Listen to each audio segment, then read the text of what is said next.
Welcome to Spandan Academy. Today we read Geography of 8th class, chapter 6, part 2, Lithosphere and Landform. Changing landform, भू संरचना की क्रियाएं. We know that the level of surface of the earth is not equal everywhere. तो भू संरचनाएं की क्रियाएं क्या हैं कि हमने जान चुके हैं कि पृथ्वी का धरातल सर्वत्र एक समान नहीं है. कहीं पर समतल मैदान हैं तो कहीं पर पर्वत हैं, पठार हैं. इनकी रचना पर परिवर्तनकारी शक्तियों द्वारा होता है. पृथ्वी के आंतरिक तथा ब्रह्म भाग के जो शक्तियां धरातल में परिवर्तन करती हैं इन्हें भी भू संरचना की क्रियाएं कहा जाता है. तो इनको क्या है, इनको दो वर्गों में बांटा गया है. कौन सा है? दीर्घकालीन तथा मध्य भू संरचलन, और तीसरा है आकस्मिक या तीव्र भू संचलन. Long time of slow earth movement, दीर्घकालीन भू संरचना. तो इसके विषय में हम पढ़ेंगे कि जहाँ अत्यधिक मंद गति होती है इसमें महाद्वीपीय एवं पर्वत निर्माणकारी भू संरचना गति सम्मिलित है. महाद्वीप निर्माण की भू संरचना विशाल भाग पर देखे जाते हैं. ये गतियाँ लंबवत दिशा में कार्यरत होती हैं जिसे भूपटल के ऊपर उठते हुए नीचे धंसती हैं, मतलब क्रियाएं करती हैं. इसमें पृथ्वी पर महाद्वीप और जो पठार और मैदान की रचना होती है. इसके विपरीत पर्वत निर्माणकारी संरचना में क्षितिज शक्ति कार्यरत होती है. इसमें धरातल में तनाव तथा दबाव उत्पन्न होता है और शैलों में मुड़ या टूटने की क्रियाएं होती हैं. इसका प्रवाह सीमित क्षेत्र में होता है. पर्वत का निर्माण इसी क्रिया से होता है. तो पर्वत का निर्माण बिलन तथा भूषण दो रूपों में होता है. इसमें ये चित्र दिया हुआ है, इसमें बताया हुआ है आपको. इसमें देखिए, इसमें ए है फोल्डिंग. तो फोल्डिंग को क्या बोलते हैं? बिलन. तो पृथ्वी के अंदर क्षितिज भू संरचना द्वारा शैलों के लहरनुमा आड़े तिरछे मोड़ पड़े जाते हैं. इस तरह के मोड़ को फोल्डिंग कहते हैं. रिफ्टिंग, इसको बोलते हैं अपन भ्रमण. क्षैतिजीय भू संरचना के उत्पन्न दबाव तथा तनाव के कारण शैलों को टूटकर अलग होने की प्रक्रिया को भ्रमण कहते हैं. इसमें भूपृष्ठ का कुछ भाग ऊपर उठा जाता है तथा कुछ भाग नीचे धंस जाता है. सडन लैंड मूवमेंट, आकस्मिक भू संरचना.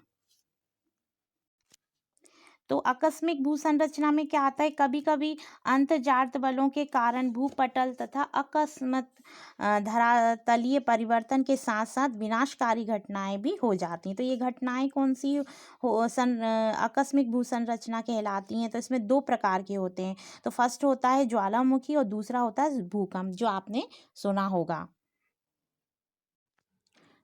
The volcano. वॉल्केनो मीन्स ज्वालामुखी. पृथ्वी तल पर होने वाले जो आकस्मिक प्राकृतिक घटनाएं हैं उसे हम ज्वालामुखी मुख्य है. ज्वालामुखी भूपटल का एक गोल छिद्र या दरार वाला खुला भाग होता है. इससे होकर पृथ्वी के आंतरिक तप्त भूगर्भ से गैसें, तरल, मैग्मा, ऊष्म जल, चट्टानों के टुकड़े, राग, धुआं निकलते हैं. जिस छिद्र से उपरोक्त पदार्थ निकलते हैं उसे क्या बोलते हैं? ज्वाला मुख या क्रेटर कहते हैं. ये सारी क्रियाएं को ज्वालामुखी कहा जाता है. ये आप चित्र में देख रहे हैं, इसमें ये दिया हुआ है जो ज्वालामुखी जो क्रियाएं कर रहा है, आप इस चित्र में देख सकते हैं. पृथ्वी के आंतरिक भाग क्या होता है? गर्म होता है. इस गर्मी के तीन कारण हो जाते हैं. पृथ्वी को बनने के समय ये आंतरिक भाग गर्म होते हैं. पृथ्वी के अंदर रेडियो धर्मी खनिज पदार्थ के टूटने रहने के कारण गर्मी बढ़ती है. और तीसरा कारण क्या होता है? पृथ्वी के बाहरी परतों के कारण जो दबाव होता है के कारण आंतरिक भाग जो होता है वो गर्म होता है. तो वैज्ञानिकों के अनुसार भूपटल अनेक टुकड़ों में विभाजित है. इन टुकड़ों को प्लेट कहते हैं. आंतरिक गर्मी के कारण प्लेटें खिसकती रहती हैं. पृथ्वी पर ज्वालामुखी एवं भूकंप होने के कारण इन प्लेटों का खिसकना, प्लेटों के खिसकने से भू पटल कमज़ोर हो जाता है और पृथ्वी के अंदर से मैग्मा, चट्टानों के टुकड़े, राख आदि पदार्थ ऊपर आ जाते हैं, तो इन्हें हम ज्वालामुखी का उद्गार कहते हैं। नेक्स्ट हम पढ़ेंगे टाइप ऑफ वॉल्केनोज, मतलब ज्वालामुखी के प्रकार। तो ज्वालामुखी के प्रकार कितने होते हैं? ज्वालामुखी का उद्भेदन नियमित रूप से नहीं होता, कभी होता है कभी नहीं होता, इसलिए इसे 3 भागों में डिवाइड किया है। तो फर्स्ट है अपना एक्टिव वॉल्केनो, सक्रिय ज्वालामुखी। जिन ज्वालामुखियों में से एक बार उद्भेदन होने के बाद निरंतर समय समय पर उद्भेदन होते रहते हैं, उन्हें हम सक्रिय ज्वालामुखी कहते हैं। इटली के पटना तथा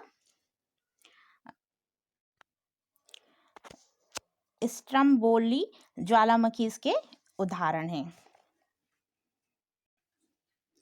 सेकंड है स्लीपिंग और डोरमेंट वॉल्केनो, अर्ध सक्रिय ज्वालामुखी। तो ये वे ज्वालामुखी होते हैं जिन्हें कई बार उद्भेदन के या बाद के उद्भेदन की समस्त क्रियाएं कुछ समय के लिए बंद हो जाती हैं, किंतु अकस्मात वह पुनः मतलब फट जाती हैं, उद्भेदन हो जाता है, तो इन्हें अर्ध सक्रिय ज्वालामुखी कहते हैं। तो इटली का विशुवियस ज्वालामुखी इसका उदाहरण है, ये वहाँ पर होता है।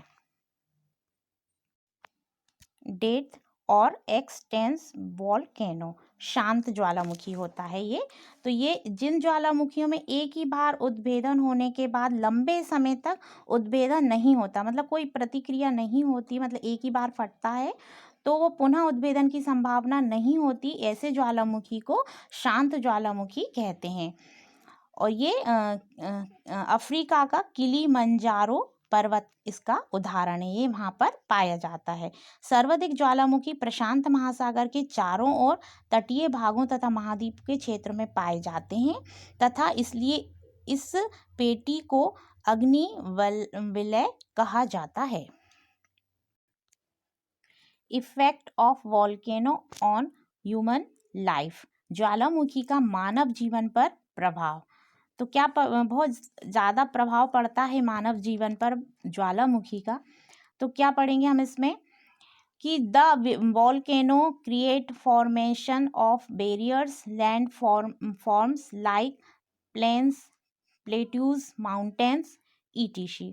तो ज्वालामुखी के जो विभिन्न स्थल कृतियों की जो रचना होती है, जैसे मैदान, पठार, पर्वत आदि, इनसे बहुत बहुमूल्य चीज़ें, पदार्थों की हमें प्राप्ति होती है।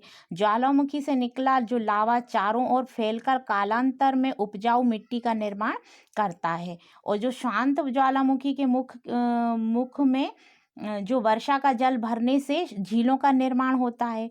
ज्वालामुखी से कई लाभ के साथ साथ हानियां भी होती हैं। ज्वालामुखी का उद्गार से मानव, जीव जंतु, वनस्पति, कृषि क्षेत्र, मानव अवसाव एवं बड़े बड़े नगर गांव जलकर नष्ट भी हो जाते हैं अथवा दबकर ध्वस्त भी हो जाते हैं। अर्थक्वेक यानी क्या होता है? भूकंप। भूकंप क्या होता है? भूकंप शब्द 2 शब्दों से बना है, भू तथा कंप, जिसका सामान्य अर्थ क्या होता है? पृथ्वी का कंपन होना। जिस तरह किसी शांत जल में पत्थर का अपन टुकड़ा फेंकते हैं तो गोलाकार क्या होती हैं? लहरें केंद्र चारों ओर प्रभावित होती हैं। उसी तरह भूगर्भ उद्गम के केंद्र गड़बड़ी वाले स्थान से भूकंप की लहरें चारों ओर फैलती हैं। तो भूकंप की उत्पत्ति जिस स्थान पर होती है उसे हम क्या कहते हैं? भूकंप केंद्र, फोकस कहते हैं। भूकंप केंद्र के ठीक ऊपर जहां भूकंप की लहरों का अनुभव सर्वप्रथम किया जाता है उसे भूकंप अधिकेंद्र कहते हैं।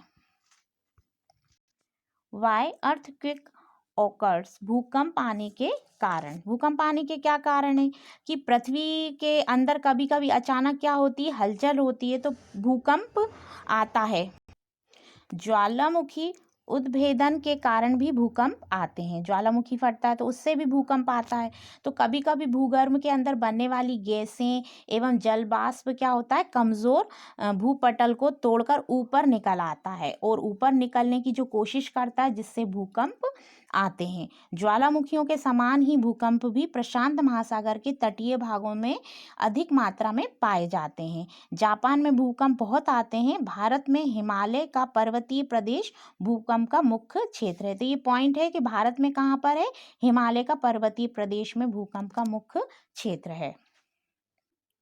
अर्थक्वेक्स ऑफ यूजफुल, भूकंप में हमें कई लाभ होते हैं। क्या लाभ होते हैं, तो इसमें कभी कभी उपजाऊ भूमि उभर आती है, नवीन भू आकारों का निर्माण भी होता है, इसमें बहुमूल्य खनिज पदार्थ धरातल पर आ जाते हैं, और इसमें जो नीचे जाने वाले भूभाग में झीलों का भी निर्माण होता है। तो इसमें भूकंप से हमें ये लाभ मिलता है। अर्थक्वेक्स आर हार्मफुल आल्सो, इसमें क्या होता है, भूकंप से हानियाँ क्या क्या होती हैं, जिससे मतलब जनधन की हानि हो जाती है, पशु पक्षी मर जाते हैं, इमारतें गिर जाती हैं, रेल सड़कें टूट जाती हैं, कारखाने नष्ट हो जाते हैं, है ना, और नदियों के जो मार्ग हैं वो अवरुद्ध होने का कर भयंकर बाढ़ आ जाती है, समुद्र में बहुत ऊंची विनाशकारी लहरें उठती हैं, भूखंडों में दरार पड़ जाती है तथा कुछ भाग नीचे पृथ्वी में भी धंस जाते हैं। तो भूकंप से बहुत ज़्यादा नुकसान भी होते हैं और बहुत ज़्यादा लाभ भी होते हैं। Okay student, thank you.